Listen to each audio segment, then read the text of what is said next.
Hello and welcome to Johnny Hoff Creations. Today I'm working on a piece for a local art center. They do an auction once a year of donated pieces by local artists to raise money, and the only main rule for participation is you have to use a 6x6 canvas. I'm not much of a painter, and I decided to use it as a base instead. Today I'm going to be working on a ship at sea. I'm going to start by coating this with a black paint just to get my base nice and dark. I probably just needed to hit the edges, but hey, better safe than sorry. Now I'm measuring just to try to get some idea of how long the ship should be so it doesn't overhang the edges. I'm going to just use some cardboard here to start out. This is a nice thick piece of cardboard that I've had lying around for a while, and I think it's going to be a lot of the structure and bones of the ship. I used this piece for pinning bugs, so I'm just going to cut off a little bit that I need here and save the rest. I think I settled on 5.5 inches, so this piece here is going to be the main center of the hull of the ship. It's just about as wide as the base, and I'm going to do a little bit of an angle and try to get some wave roll. I cut off 2 of these so that I can leave a space in between to put the mast in the future, so I can kind of wedge them in between these 2. I'm going to start off by gluing these to the back of the boat. This is going to be the main rear butt section, I guess, of the boat. I'm just going to glue these here and leave just enough space so I can get those masts squeezed in there. I really just want them to sit all the way down at the bottom so I can make sure they're straight and that they're not going anywhere.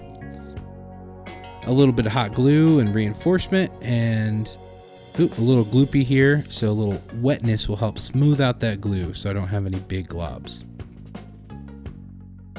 A little hot glue in the front so I can bring it to a point.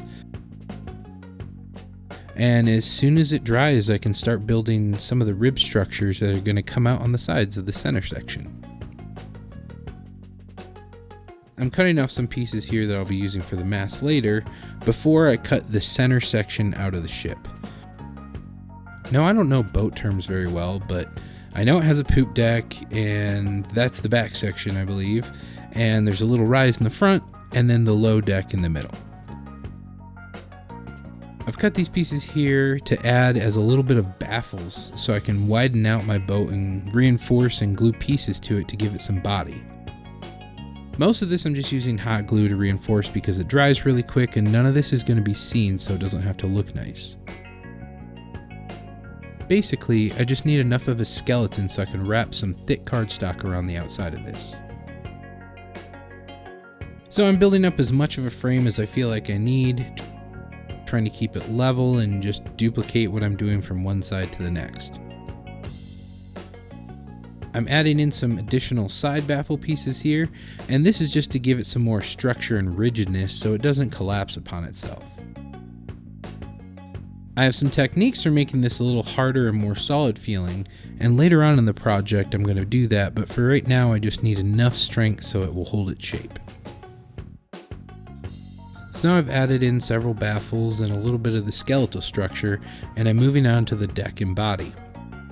I'm starting with the poop deck, and I'm going to be covering everything with a base material. I also take this time to add some side pieces where the top deck comes down to meet the lower deck. I found this nice heavy piece of cardstock, and I'm just wrapping it around and cutting off any extra.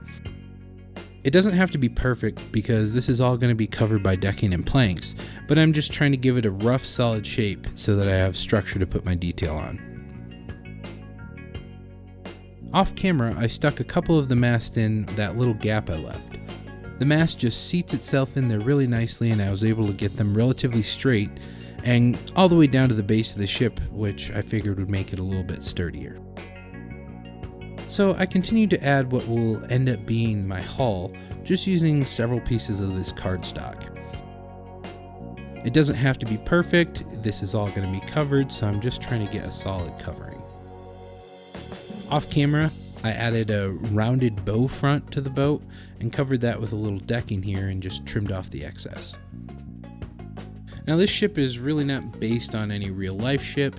I'm pretty much done this entirely from my imagination. I was looking to create a 3-masted ship where I could, really put some cool sails on it and give it some good detail, but that's about it.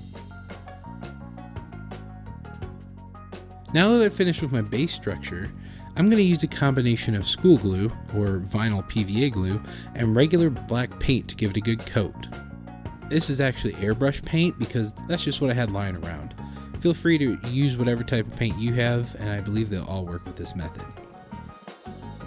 This is a great first step that I use in a lot of different projects because the vinyl PVA glue dries and gives it a harder plastic-like feeling and strengthens the whole structure. You can see here, once it dries, it's nice and hard. I got this wide flat piece of wire that I shaped into shape, and I'm cutting out a number of short round dowel pieces to use as the body of the cannons. I decided on 5 cannons per side, and I made this cardboard jig to help me line up and get things relatively straight. Off camera, I took out the cannons and poked a little hole, came back through with my drill bit, and opened up the hole so I could put the cannons in sort of straight.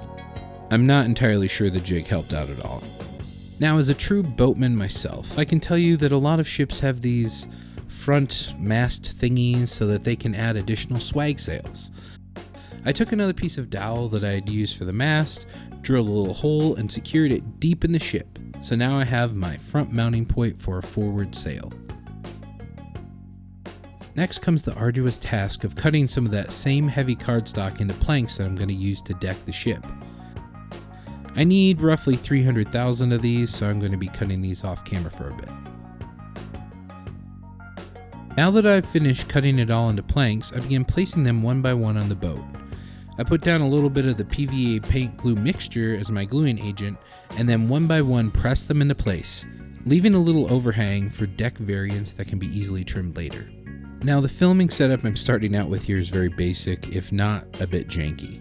Some of the footage was a little wobbly due to my phone mount, but future videos will be shot in a dedicated camera and tripod setup, so things will only get better from here. Alright, after I've laid down the planks and trimmed them to fit the deck, I'm going to come back through with a little bit more of the PVA glue and paint mixture and go ahead and give it a nice coat. That way everything is going to be nice and vinyl-y, but more important, solid. Here I'm coming back through and adding a little bit of extra flashing to cover some of the gaps that was left on the cardboard where you can see the corrugation. Not only does this help hide my bad edges, but I figure most boats would have some kind of trim to dress them up anyway, so I thought this would add some realistic detail. I'm adding additional trim around each one of the cannons, and I'm going to add a little door propped open on the top. That's realistically how they'd look, or at least from my memory that I remember while I'm doing this. So yeah, a little bit of a door propping open with the cannon sticking out like they're ready to fire, prepared for battle. Once I'm relatively happy, it's not perfectly straight, but good enough for me, I've finished the other 9 cannons the same way, and I can finally start adding planks to the side of the ship. Off camera, I cut another couple 100,000 of these little guys, and I'm going to use that same method of PVA glue paint mixture to secure these into place, again leaving plenty of overhang that I can come back and trim through. At this point, I was dubious if the planking was going to be worth it or if I should have just painted on details to look like boards. But as I've already said, I'm not a great painter, so I figured it would be easier for me in the end to go this route. This took quite a while, so I think I'm going to skip to the end where we can see the finished product. A quick coat of Mod Podge and glue, and I'm on to the next step. Most boats have some kind of railing on them so that if you get hit by a big wave, you don't just get swept right off the edge. So I'm going to be adding my railing using toothpick ends with a little bit of super glue. I'm going to put them in at different points here, kind of spacing them out as good as I can to create anchor points for my railing. I'll come back through in just a minute and use different things to create the actual railing, but these are my anchor points. Here's my first 2 in, and jump cut to the rest of them. Because of my boatmanness, I decided to add a wider cardboard rail to the front and back sections here, as not all the rails are open. Some of them are a little bit more protective, probably to give some shelter from gunfire. So I'm taking a long strip of cardboard, gluing it in with a little bit of super glue. I'm going to come back around and hit it on the back side as well. and then just trim off the extra. I added some toothpicks for the lower deck rails because I felt like that looked like lower deck rails.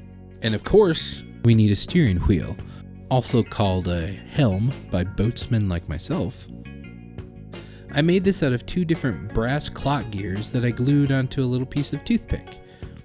I stick it in the hole I poked for it, hit it with a little bit of super glue, just enough to hold it in place and keep it steady. A final coat of PVA, and we have one solid vinyl covered complete boat. I also added a crow's nest off camera at some point, and I just noticed it now, so there's that. And now we're ready for paint. I'm going to be using a mixture of different browns to give me some good shade variance. I decided on this project I'm going to paint the individual planks different colors and then do a wash after I'm done. Some of this may seem like it's too vibrant, and as you go it may look like the boat has too much color to it, but knowing that I'm going to come back through with a wash and bring these all down, I do want them to look vibrant at first so I have good shade variance underneath, and I'm hoping it will look more realistic. I will say that I'm not a painter and still very much learning. Between friends and YouTube, I've picked up enough to finish this project and, to be honest, be quite happy with the final outcome. So I guess don't let anything hold you back from doing something you want to do. Just watch YouTube and do it. I'm going to come through and paint the rails a little bit of a lighter brown color, and then come in and do a mid-tone on the deck. And now with my planks painted various shades, I'm going to use this very watery green paint and just kind of slop it all over the whole boat. Chip? Boat? Yeah, boat. I chose green because I felt like a gross greenish hue gives it a real aged look, almost like it's a little bit moldy.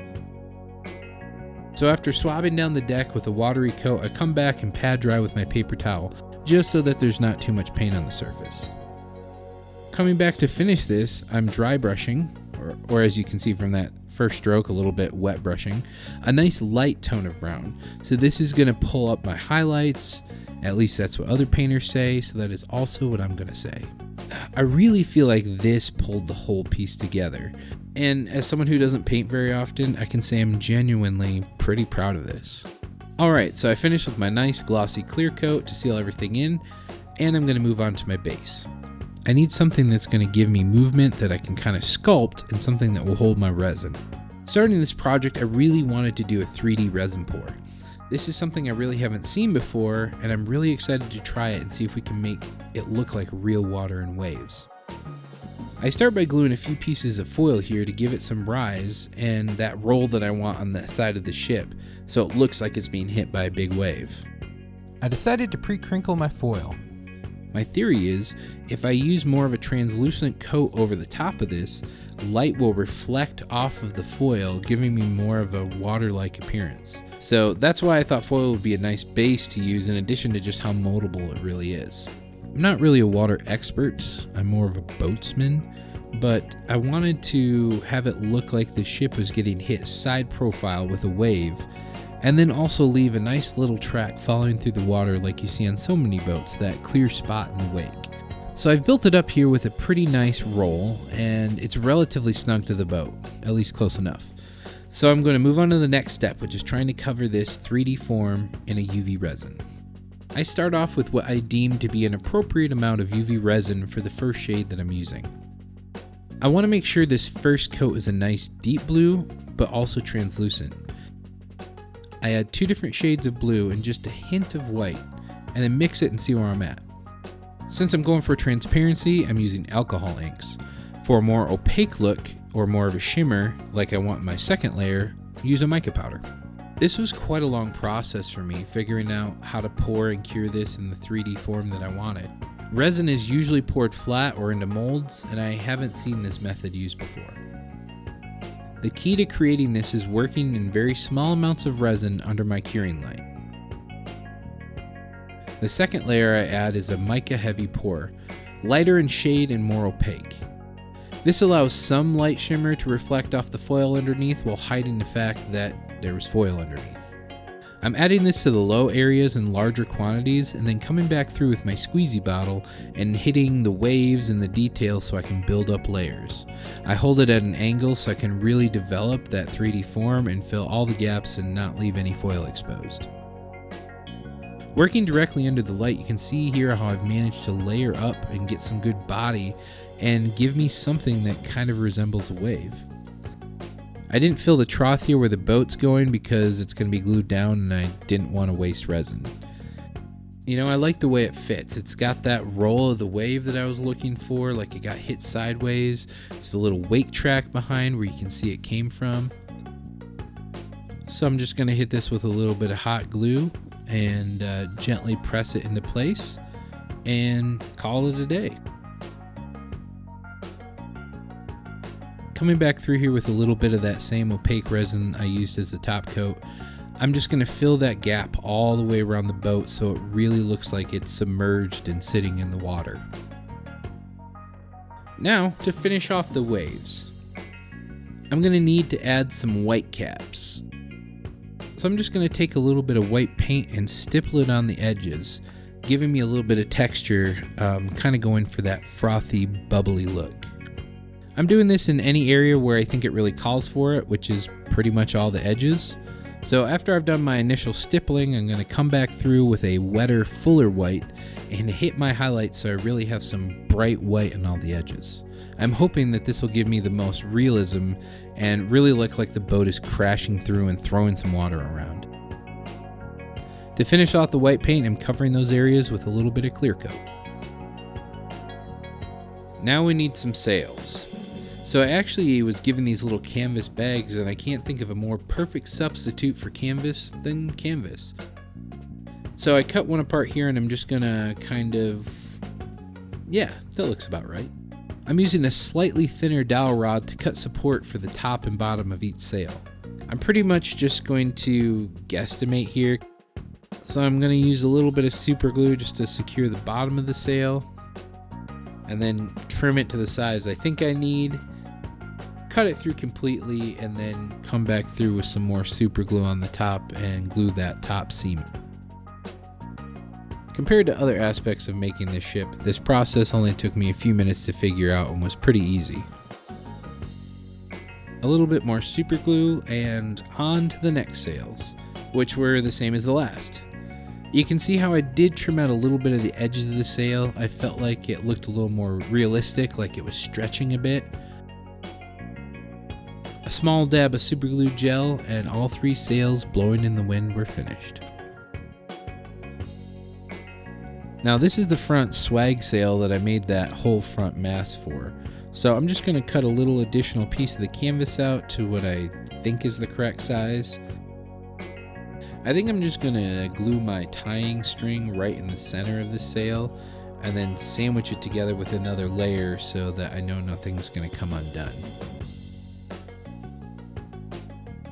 A little bit of fabric glue just to sandwich these 2 pieces together and it's looking pretty good. Like a genuine swag sail. So now I'm just going to take this and tie it to the front mast. Even though I am a boatsman, I'm not entirely sure how all of this works, but it looks good enough. Right enough. Shippy enough, I guess. Because it was so very tedious to tie the first string with tweezers, I'm using a little bit of super glue on the post as I wrap it around and hold it tightly, and hold it just long enough for the glue to set. After coming back through and trimming it off close to the pole, you can't actually tell whether it was tied or just wrapped around, and it was way easier for me. Next, I wanted to add a pair of rope ladders ascending up to the crow's nest. I did the first one off camera to figure out what the heck I was doing before filming this to appear more professional. I tie the first knot to the railing and then just add a little dot of super glue to make sure it's going to stay in place. After letting that dry for about a minute, I wrap it up around underneath the crow's nest and then back down to the railing, creating the A-frame of the ladder. And once again here I use a little super glue on the rail to make it easier for me. I cut off some short lengths of sinew that I'm going to use for this, and I start knotting them one by one, each rung of the ladder, sliding them up into place as I go, starting from the top down. By doing this, I was able to work a little easier in the small space I was in, but I had the actual knots that would make the end piece look more realistic. I'm pretty happy about how well this came out, especially with how tedious some of these small knots are. I'm going to come back through here with my janky super glue bottle and just hit each one of these knots with a little bit of glue. That way when I'm done, I can trim all the excess off and I don't have to worry about cutting too much and the knot slipping. Next, I decided that the deck needed a few accessories. I took a strand of twine from a larger rope and lightly soaked it in super glue before twisting it tightly together. This was to keep it from unraveling and losing its scale size. I'm rolling it around a dowel, adding a little bit of super glue, trying to create a nice little coiled up rope. I slide it back and forth to ensure that I'm not gluing it to the dowel, and using the tips of my tweezers to poke and prod things into place. Once I'm happy, I'm going to slide it off, trim it up, and we have a nice little coil of rope that I think could be found on any ship deck. A little bit of gel super glue and I can press that firmly into place behind my hand where you can't see. The next accessory that I added was an anchor. What's a sailing vessel without an anchor? So I'm cutting a little hole here through my beautifully painted side of the ship and I'm attaching the anchor to the outside. I actually made this off camera to keep this video from being too long.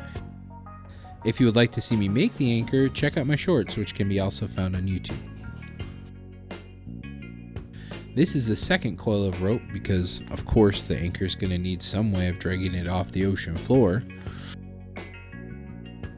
My next accessory I also made off camera, and it's a pair of fantastic little barrels. Check out my shorts to see how these were made. I'm going to glue these into place on the deck here as well, and we're done. I'm really happy with the way that Ship at Sea turned out. I've went ahead and donated this to the local art center where it's going to be auctioned off to raise money for both the art center and the local theater. Leave some comments, questions, whatever down below. Let me know what you think of the Ship at Sea and give me other ideas for projects that you'd like to see me make out of what I have lying around. Until next time, see you around.